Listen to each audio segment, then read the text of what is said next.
ये बात है 1857 की, जब भारत देश पूरी तरह मुगलों और अंग्रेजों के कब्जे में था। इसमें जितनी भी घटनाओं के बारे में बताया जाएगा, उन्हें कई पुराने लेखकों द्वारा उनके किताबों में उनके ही द्वारा लिखा गया है। ये वीडियो में जितनी भी बातें बताई जाएगी, उन्हें कई तथ्यों पर रिसर्च करने के बाद बनाई गई है। आपकी जानकारी के लिए बता दूं, ये लेखक वो व्यक्ति है जो इन लोगों के साथ थे।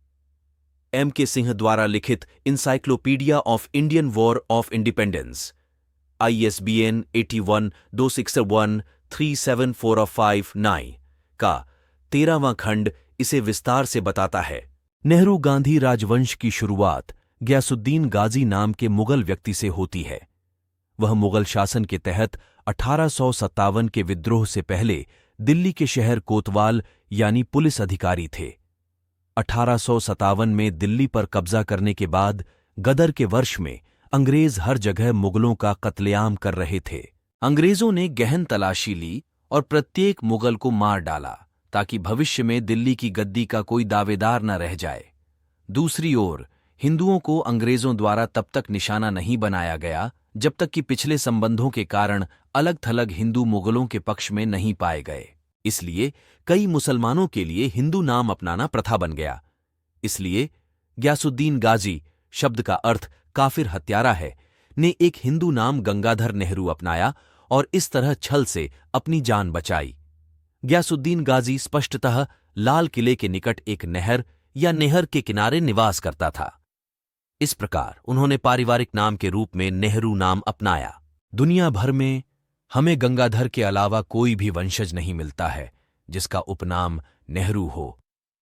भारत सरकार इस बात को छुपाती रही है।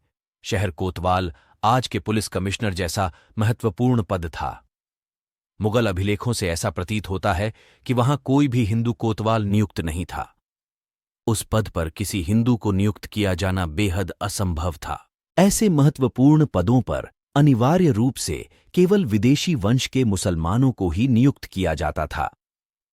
जवाहरलाल नेहरू की दूसरी बहन कृष्णा हथी सिंह ने भी अपने संस्मरणों में उल्लेख किया है कि उनके दादा 1857 के विद्रोह से पहले दिल्ली के शहर कोतवाल थे, जब बहादुर शाह जफर अभी भी दिल्ली के सुल्तान थे। जवाहरलाल नेहरू ने अपनी आत्मकथा में कहा है कि उन्होंने अपने दादा की एक तस्वीर देखी है जो उन्हें एक मुगल रईस की तरह चित्रित करती है। उस तस्वीर में ऐसा प्रतीत होता है कि उनकी लंबी और बहुत घनी दाढ़ी थी, उन्होंने मुस्लिम टोपी पहनी हुई थी और उनके हाथों में 2 तलवारें थीं। जवाहरलाल नेहरू ने अपनी आत्मकथा में यह भी कहा है कि दिल्ली से आगरा मुगल प्रभाव वाली सीट जाते समय उनके दादा के परिवार के सदस्यों को अंग्रेजों ने हिरासत में ले लिया था। नजरबंदी का कारण उनकी मुगल विशेषताएं थीं। हालांकि उन्होंने दलील दी कि वे कश्मीरी पंडित थे और इस तरह बच गए। 19वीं सदी का उर्दू साहित्य, विशेषकर ख्वाजा हसन निजामी की रचनाएं उन दुखों से भरी हैं जिनका सामना मुगलों और मुसलमानों को तब करना पड़ा था। वे यह भी वर्णन करते हैं कि कैसे मुगल अपनी जान बचाने के लिए दूसरे शहरों में भाग गए। पूरी संभावना है कि जवाहर नेहरू के मुगल दादा और उनका परिवार उनमें से एक था। अगर आपको ये वीडियो इन्फॉर्मेटिव लगी हो तो लाइक करना ना भूलें और इस तरह की वीडियो देखने के लिए सब्सक्राइब एंड शेयर जरूर करें। धन्यवाद।